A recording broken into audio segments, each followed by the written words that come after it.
audio, and I don't want to do a whole voiceover, so I might as well just show you again.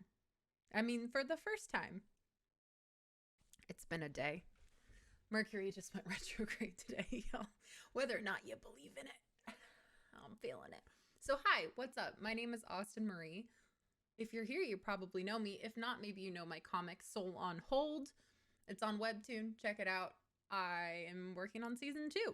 So, in working on season 2 of Soul on Hold, I wanted to give you some of my knowledge. So this is how to make comics quickly. Let's start off. Okay, tools. I am using an iPad Pro with Apple Pencil. I got this fun little ergo grip for it. I have to take it off to let it charge, but oh boy, this thing's great. It's like 20 bucks on Amazon. A little expensive. Oh, goodbye. But it's pretty good. I sit down a lot lower because I like sitting with my feet on the floor, and with my chair up, my feet don't go all the way down, but I also like having a little bit of a pillow to prop my iPad onto. So I'm just using an iPad. You can see it on the screen. We are using Clip Studio Pro EX. Okay, EX. I'm just here so you know that I'm a real person, I guess. So let's start with, how do you start with a comic? I like to start, and mind you, all of this is, I'll try to move this up a little bit. All of this is, full disclaimer, all of this is however you want to do it. There is no right or wrong way to do a comic, okay? I promise. There's no secret way. This is just the way that works for me. This may not work for you. You may change the steps. You may have to do other things. Who knows? I just want to show you what I do in Clip Studio that saves me a lot of time, and hopefully you can apply that to your own process and save you a lot of time, because web comics, especially webtoons are weekly usually, or more. So we kind of have to find as many steps as possible to make this go quicker, be it reusing assets, be it strategically copying and pasting line art, whatever, 3D backgrounds, whatever. It's a whole thing. This is what I do to speed up my process. So I start with, I should say, a script. I'm not going to go over the script too heavily. It's a very simple script. This is what it is. Script: Aiden, confused. What are we doing here? Maggie, I think we're in a test comic. I keep my scripts really simple. I will put in where they are located. I will put in kind of the actions that are going on with what they're saying, if they're doing anything in particular, or the emotions behind it. I don't go over the top and write everything out. Again, do what works for you. Whatever, when you go back to your script to read it, you go, oh, I know how to draw that. Do what makes it easiest for you. And don't go way past. Like, if you know that you're going to draw a character going like this, no matter what, then you're like, oh, I don't need to write that in. Save time. Work smarter, not harder. Okay. I also put numbers in front of my dialogue. So when I draw speech bubbles, especially in like the thumbnail section, when I'm just trying to get like the lay of the land, it's easier to follow. Okay.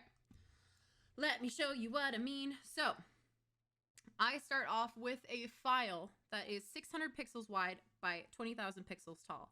Now, Clip Studio on the iPad, the limit is 20,000 pixels in any direction. The reason why I do 600 wide and not Webtoon's 800 wide is because 600 I draw a little bit smaller. I can fit more onto the page, and I can have a bit more of a flow because I can really get the maximum. Trust me on this. So if you want to start a comic, let's say you're following your script, we have a fade in, we have a person talking, we have a little box around them, we have another person talking. Obviously you'll be like following around on your, your script here. But I do really loose shapes. And then I make sure that I'm not too zoomed out, but this is basically a way for me to get the pacing done and like how everything works. So let's say here's the speech bubbles, whatever. Now looking at it, I'm like, oh dang, that's real crowded. So this is where, when I like have my basic thumbnails, is what I call this stage. Thumbnails are just, simple scribbles. When I have the thumbnail section, I can really kind of move things around to where I want.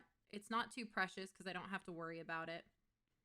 I can make edits, I can change it, whatever, right? So then these are the thumbnails. You can get a bit more detailed with the thumbnails, or you can have a stage in between thumbnails and inking and do like a sketch over it, which some people might do where they like make a new layer, and you have a little bit more like detail in the characters, however you want to draw them. This is just personal preference and how much time you want to spend and how your own artwork works, right? But now I have like more of a detailed situation. And if I want, I can go in and start inking that pretty easily with like the details that I have. Again, this is all up to you. Now, once you do these thumbnail sketch pages, I usually do 3 to 4 of these per episode because I aim for around 40 to 50 panels per episode. So that's about 3 or 4 of these depending on how it goes. Some are longer if I have big, long, like fades or dramatic things. But doing it in chunks like this is really nice because then you can see it a lot easier when you have all of these visible, right? You can also set up story pages in Clip Studio. I'm not going to go over that just now, but it helps as well. Something to just look into. Now, Austen, what do you do when you get here? It's too small. Webtoons is 800. You don't want to size up. Correct. I personally like working at 1200 pixels wide at 300 DPI for comics. So what I do, let's say there's a bunch of nonsense, I will select sections in as much as I can do as possible. Again, the max width is 20,000 pixels in any direction. So the max length I want to select is 10,000. Now, if that's splitting a panel in half, I'm not going to select it. I'll leave it out and I just cut as per needed. In the end, you will be splicing in Photoshop or another program that can do splicing. I do not believe that Clip Studio can. I think Affinity Photo can. That's a good alternative to Photoshop. This isn't splicing. This is just cutting it up so I can do all the art without messing up the flow and make it bigger so I can work on it nicer without hitting the constraints. So I almost turn this whole long continuous strip into pages, if that makes sense. That's when the page organization comes in. So I just make sure that when I cut it, it's less than 10,000. So we crop it to here and we're done. Now, what I like to do is I have this layer. Let's delete this layer here. I have this layer. And mind you, this isn't following the script I'm doing. This is just a example. This is my sketch layer, and that's all I have, right? But this is 600 pixels. I don't want to start inking on it or doing anything to it because that's not the right size. And I also don't want to work at size. I want to work bigger and size down. Just because if I want to do print or anything else, it's nice to have the bigger sizes. You don't have to, but it's a good habit to always work bigger than you need. Okay, so edit. Change image resolution. I changed this to double the size, which is 1200 wide, becomes 11,000 long. Here we go. So now you can kind of get a feel of what it's going to be like when you're scrolling and how it's going to look, right? Especially on the iPad. Now you can go in and start inking, right? Well, no, you probably need to do some folder organization. So I like adding a folder. I like naming it lines. I like adding other things like boxes, foreground, background, and typing all those in instead of having layer 1, 2, 3. I like being very organized. But all this takes so much time, right? Right. So, hear me out. We're going to do a thing called actions. So, once we're back to 600, let's hit back a bunch of times, or, whatever percent we want. I made an action that gets all of my folders in order. It changes the size of the file and gets it ready to draw. So when I have a bunch of these, I usually have maybe 7 to 13 of these files all in a big story that I'm editing. So in order to go through and get them all ready to start drawing, because the next step for me is inking and lettering. In order for me to go do that, it takes so much time to set up all that organization. So I made an action which does all those things. changes the layers' names, it adds new layers, it changes the size. It's great. So all I have to do once you program it, and you can look up layer actions on Clip Studio another time. I'm not going to go into it in depth, but I just hit the play button. And look at that. I've got all my folders ready to go. It's at the right size. It's perfect. That will save you a lot of time. Make actions. Okay. Now, with all of this, I'm going to go over to the actual file. This is what I had before on my old video. So I have this following the script of Aiden saying, you know, what's going on? Maggie's like, I think we're in a test comic. All like that, right? Blah, blah, blah, blah, blah. I'm going to skip ahead. I hit the play button, whatever. We go to the line art section. Look, it's all this line art. It's already done. Just kidding. I did it before. So, my friends, I will show you how I break this down. I'm going to turn off the layer for foreground. I have a layer called boxes. I'm actually going to turn off the bubbles too. I have a layer called boxes. And boxes, I'll make a new layer to show you, is just me using the rectangle tool, okay? And just making a shape. And I make these for whatever boxes need be. Any size, whatever. You can use the comics thing, which is down here. I don't personally like it. It doesn't work well with my brain. If it works well with your brain, use it. Again, there's no right or wrong way. I always do the boxes first, and then I come in and I do the bubbles. Bubbles are great. I just have the little settings here. You can just make them. They automatically go to the top because I wasn't selected on this layer. So they'll automatically go to the top of whatever your layers are. I make a little tail and I type whatever. Hat error? Hat ever? Whatever in them. And then what you can do with the bubbles, which is fun because all the stuff is linked, is if you click this smart object tool up in the corner, you can change the size of them. And then you can add the tail later. You can also go in and you can edit this tail and you can make it be any shape you want. Clean up some edges. Whatever's clever, okay? That's it. I'm going to delete this layer because we don't need it. So I'll usually do the boxes and then I'll put in the word bubbles so I know that there's space for what everyone's saying and then I can edit the art before I get too precious with it. Then I go in and I do the line art in the foreground layer. Now, I have already done Aiden and I was starting on Maggie. I might do Maggie as like another example in this one. So, foreground layer, I am just using Ray Frendon's brush set. Again, this is like a really quick drawing. I'm not trying to do perfect stuff, but I'll go in and I'll I'll ink them. Now, if you are being precious with your art and have more time, flip the canvas. But don't do that now because this is going to be a deathly mask of horrors, okay? Sometimes you just gotta live and let live, you know what I'm saying? But always go in and like flip your artwork, especially in the sketch stage or what have you. Obviously, this is going to be a hot mess because I'm just working on it.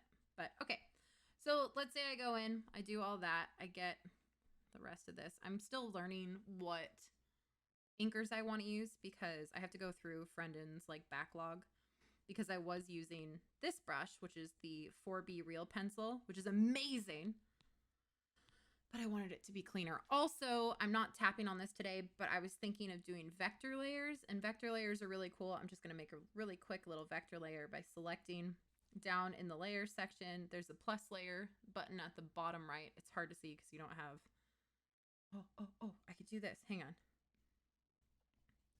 I can move my actual computer mouse over. See, down here, there's this button, which is new layer. This is a new vector layer, okay? So I'm going to select new vector layer. So when I draw with this now, you can use any brush you want. You can change, you know, whatever. But if I draw with this, and let's say I do her arm, you know, whatever. This is all going to be on a vector layer.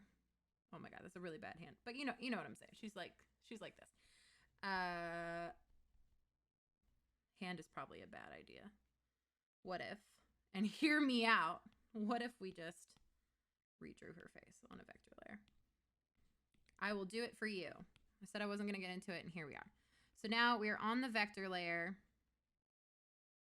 right? Just want to make sure. And you can see the symbol on it has the little box in the layers, so you know that you're on the vector layer. You also can't color on a vector layer. Like you can't, can you? Oh, you can't. What was the one thing you can't do? Yeah, you can't do like fill tools or anything. Anyway, I digress. So we're going to have her. It's kind of nice because you just draw pretty normally, right? I'm going to do her eye here. Just have her looking over. Oh my God, I can't draw right now. Oh my God, what is that eye? All right, just bear with me. I'm going to delete this in a sec, but okay. So let's say you have an eye and then you have like all this hair in front of it.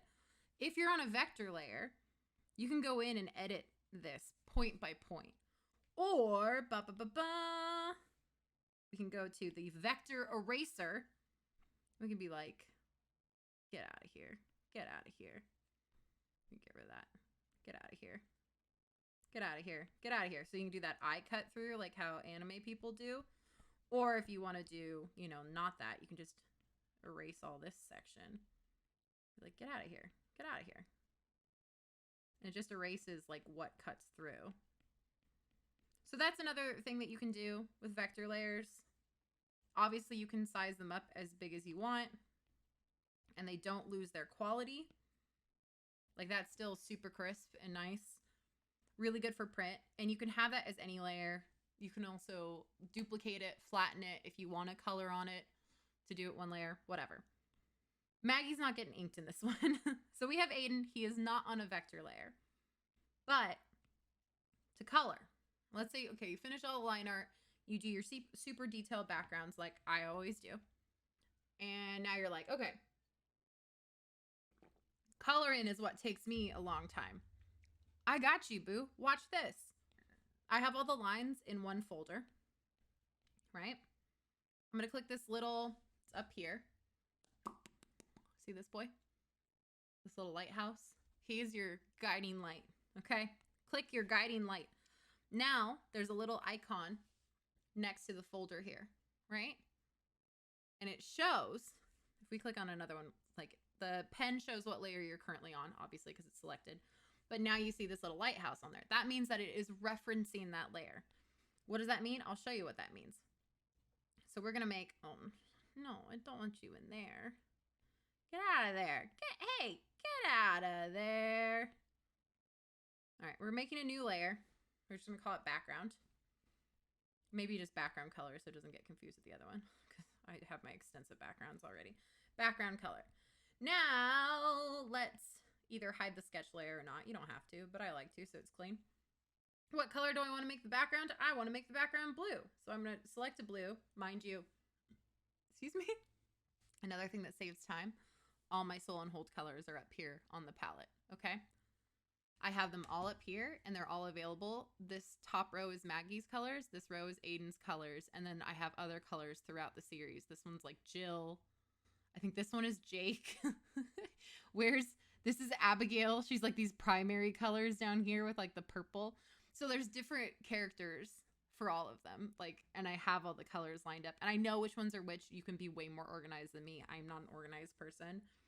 That saves a lot of time. You never have to find what color skin tone they are. And while lighting does change how people look and the colors they use, I have like usually the same shading color. So there's a lot of uniformity, or like the blue shading color I like to use at nighttime. Choose your own adventure. Okay. So I'm going to pick Aiden's. Oh no, we're doing background. Sorry. We're doing like a blue background. I'm going to just pick this light blue. And I'm going to go into, and I want you to take a screenshot of these settings, but the close and fill tool, okay? Close and fill. Copy and paste, screenshot and save those settings because these are the settings that I use. They do have a few little hiccups for them, but all in all, they're pretty freaking good, and I will show you the hiccups. The only hiccup is when I'm doing a full bleed edit, a full bleed like fill, which I will show you actually real quick. If I'm doing a full bleed, I'm just gonna make a little thing here. Oops. Boxes. We're gonna do those ones. There we go. Okay, so I have a full bleed right here.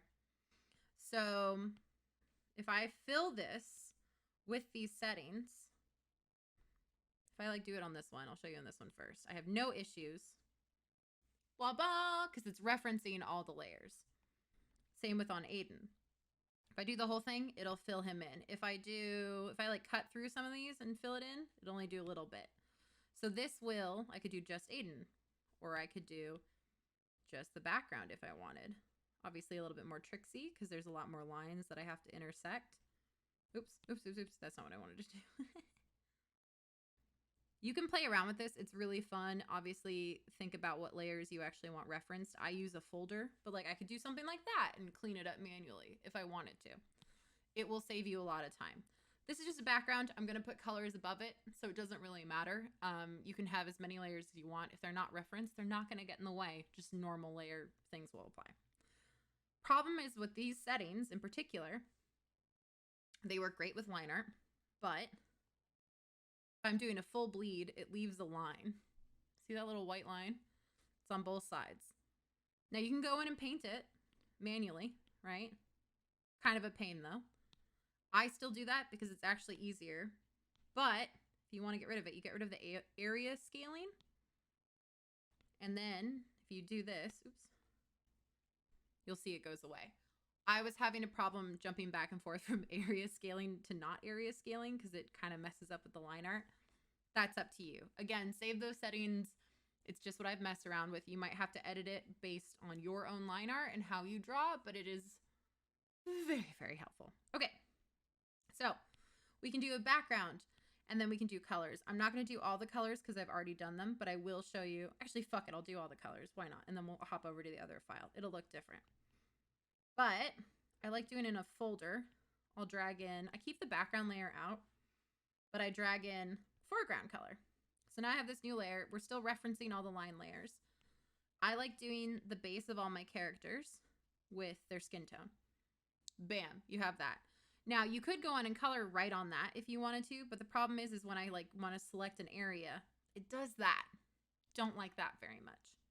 So what I do is I use this to my advantage. I do all the base colors for the characters on different layers, and they all have their own layer stacks. And what I mean by a layer stack is everyone has a layer where it's like their flat color. This is what I call their flat color. And then, well, base color. We'll call it base color just for better. Base color. Flat color is on top, and then everyone gets shading and stuff on the top of that. It's a little hard to understand, but hear me out. I'll name this one Aiden, just so we have it. I make a clipping layer. So this little button here, these two little squares to the left of the lighthouse, if you click that, whatever layer is above the layer, it does this little red line. Now I can draw on that, and it'll only draw, we'll turn off the line art really quick. It'll only draw in this area, including up here, which is an area apparently that the color went to, but whatever. So, turn these back on. If that's there, that means I can use layers to kind of think this through and go, okay, let me do his hair really quick. And this is such a quick way to color things in. Even if you have to go in and manually color some bits, it's so much easier than going through. I changed this so that if areas touch in particular, I just don't overlap them. So let's give him a dark shirt. This is going to be a little tricksy here because of this section. Sometimes it doesn't work right away. Sometimes it does. Obviously here the line strays out, so I got to like paint it in a little bit of tidying. So much easier than hand painting. So much easier than selecting the area and doing whatever. I did miss a chunk of his hair. I think it's just because I did that. There we go. So you can just do that all the way over. Oops, sorry. Ignore my tax files. Okay. So then I go and I'll like hand paint the eyes usually on this layer. And the mouth. The mouth I never really do the hard fill on it. It's just easier. But I'm not super precious with colors right now. I make another layer, actually over the top of that. I'm going to do the higher up details, so like his jacket, sometimes pants, whatever. I just try to use maybe 3 to 4 layers max on each character. I make a layer in between those two, and I do his jacket. And then there you go. There's Aiden in color. All right, so I'm going to move to the other file. So here is a somewhat finished Aiden with all this stuff going on. I added a shine layer for him. I added a little gradient on the background. But what I did for the color, and I'll break down these layers for you. Lines are still in a reference layer. This one's turned off. Ignore that right now. I put my lines are all here. I have my color layer. So if I turn this off and on, this is all the foreground colors, right? This is just what we did. It's the base and the flat colors above it. I make one layer above that. I'll do a new one here. A clipping layer, and it's all, this is why I use folders, so I can have a clipping layer. I'll move it down here. Ignore these boys. And I'll put this to multiply, and I'll set it to usually about 60%. And what I'll do is I'll take the lasso tool. I have my shading color, and I'll go in and I'll select, and mind you, I have it set so it has an additive mark. So you'll see this right here. So I can make as many selections as I want, and it'll keep adding to it, as opposed to making a selection and then you make another selection and that last one disappears. I have mine set to additive. Okay, so I've done his nose, his eyes. I got the like general idea of where I want the light to be coming from. And I will do this kind of, and again, it's on a clipping mask of that whole layer. So it's not going to go above anything. But this is when, and this is for more advanced artists too, but like, let's say we have this Aiden layer. If we also had a Maggie layer in this folder with her own stack of flats above it, I'll make one really quick. Let's do Maggie. And then we'll do, let me get rid of these really quick. Let's say Maggie's just in the background, okay? This is Maggie. She is an amorphous blob today. Congratulations, Maggie. Welcome to the party. Okay, so here's, oops, that's not her skin tone, but here's Maggie. Okay? Having a great time. Okay, there's Maggie. If I want, with like all her layers, gotta get her hair in, right? Wow, who is she? Oops, who is she? Who is she? Who knows? Anyway, there's Maggie. Let's say there's line art, all that other stuff. If I want to shade both of them, when I have it all in one folder, if I do anything above this layer with the clipping layer above the folder, it's going to color both of them, right? So that's just a way that you can include both, or if you want to keep them separate, you can do separate folders for each one. Just some layer management. I'm going to delete this Mask of Death Maggie because she's horrific. Cool? Great. So multiply layer. What I do here is I will select one of my shadow colors depending on the situation. Again, just doing this real rough. And I will go in and I will select the areas that I need. Blah, blah, blah. Bob's your uncle. And then I'll take the gradient tool and I'll kind of just lightly tap that in at 60%. You can obviously make it darker. You can make it lighter, whatever. Cool, huh? Now you have those. If you want to soften that while you're on this multiply layer, I get a soft brush. This is Ray Frendon's Photoshop mixing brush. I select down here in the bottom corner. You can select color, foreground, background, or you can select this. This is transparency. This basically makes whatever brush you have into an eraser. But if I'm brushing with that, it really softens stuff. So I'm thinking for the new section or the new season, I'm going to be like softening things way more. So you can go in and do that if you want. Obviously, like change the size, depending. Okay. So there's like a softened version. Now, I also added an overlay layer for some highlights. I did this before, so I'm going to hide that, and I'm going to show you what I did. So here was the Aiden I did before. Obviously, you can go in and paint more. Here's the overlay layer, which is just like a yellowy layer that I put underneath these. Delete that one. That's our test one. So that's pretty good, right? So now, look, we're basically there. Sometimes I will select this whole layer and just add a bit more so it blends out of the purple. You can go in and you can paint some stuff by hand, which you can do because you save so much time coloring. So if you want to add a few like nice touches, go for it. Why not? This also gives us a lines folder where if we wanted to, we can do a clipping layer over the lines. Clipping layers are your best friends. Just saying that now. And let's say we want to do dark purple line art for the whole thing. Well, guess what? Oops.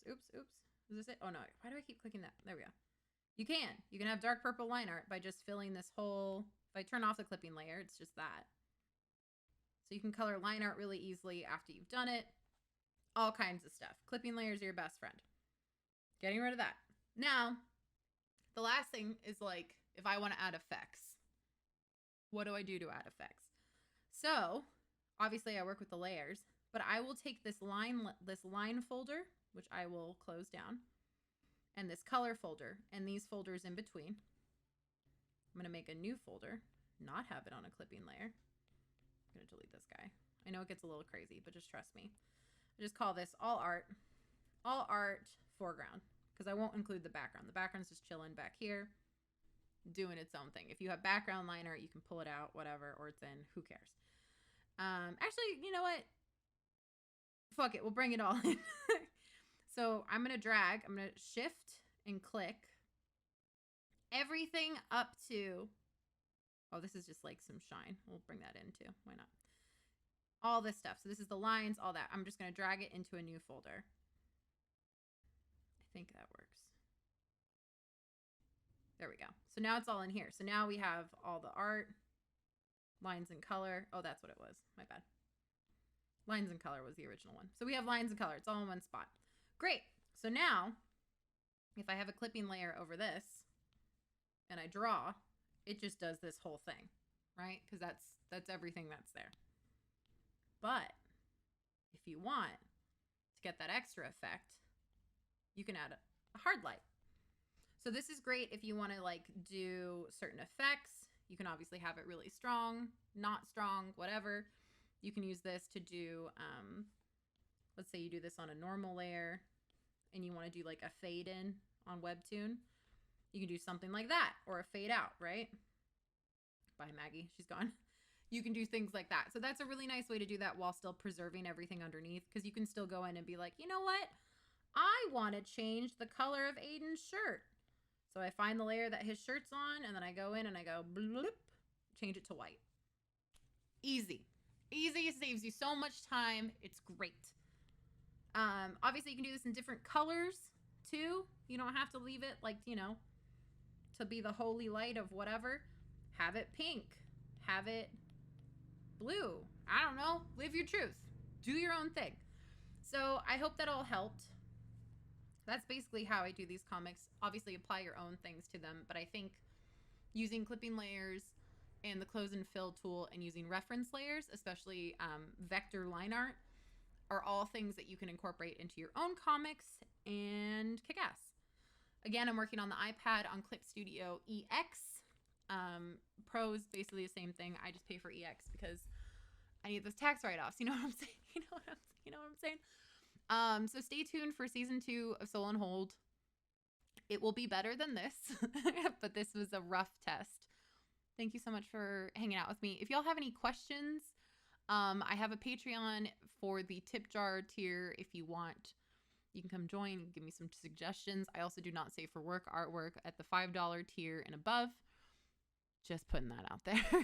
If you're not into it, that's fine. All right. I love y'all very much. I'm going to try working on these more often. Oh my God, this is exactly 35 minutes, just like the other one. I'm actually kind of proud of myself in that one. I said this one has audio. All right. Thank y'all very much for hanging out with me. Peace.